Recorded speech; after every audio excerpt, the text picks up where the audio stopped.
ਬਾਹਰ ਗਿਆ ਮੇਰੀ ਵਾਰੀ ਆਈ ਨਹੀਂ ਸੀ ਅੱਜ ਕੇਸ ਆ ਗਿਆ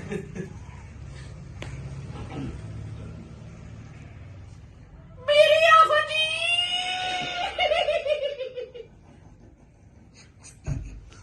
ਆਪਣੀ ਇਹ ਕੁਝ ਮਾਨੋ ਜੀ